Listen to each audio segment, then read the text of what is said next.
2nd of July, 2012, this is Capital FM Online TV News.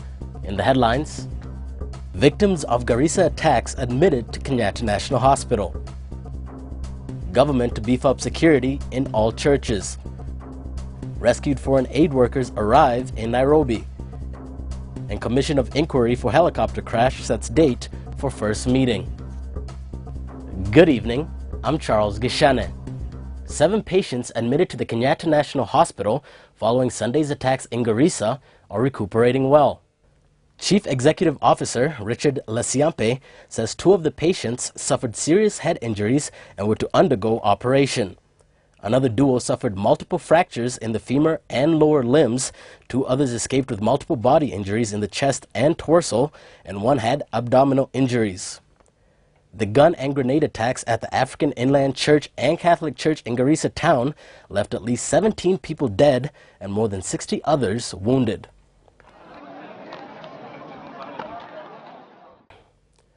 The government is to beef up security in all churches across the country. Acting Internal Security Minister Yusuf Haji says this is among a raft of security measures that the government is to implement following yesterday's twin attacks that killed 17 worshippers in 2 churches in Garissa.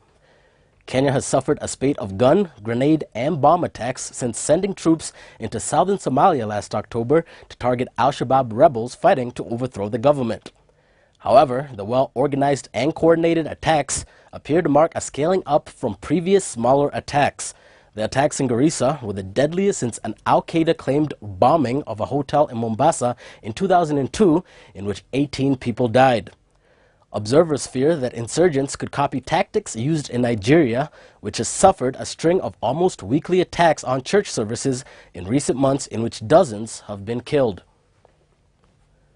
4 foreign aid workers abducted in the Dadaab refugee camp on Friday arrived in Nairobi this afternoon following their overnight rescue in southern Somalia after a short gunfight.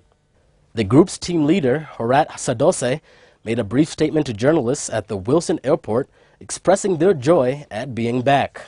Army spokesman Cyrus Oguna said the 2 men and 2 women were released after a joint operation between Kenyan and Somali troops.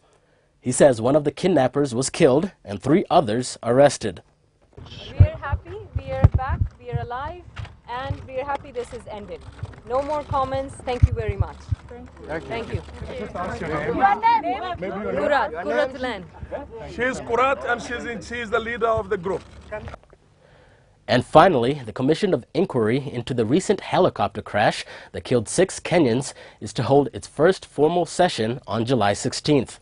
Kenya Police Air Wing Unit Commandant Rogers Bithi will appear as its first witness. Commission Chairperson Justice Kalpana Rawal said that this would allow the Air Accident Inspectorate to complete its work and also allow the Commission's assisting counsels to finalize preparing witness statements.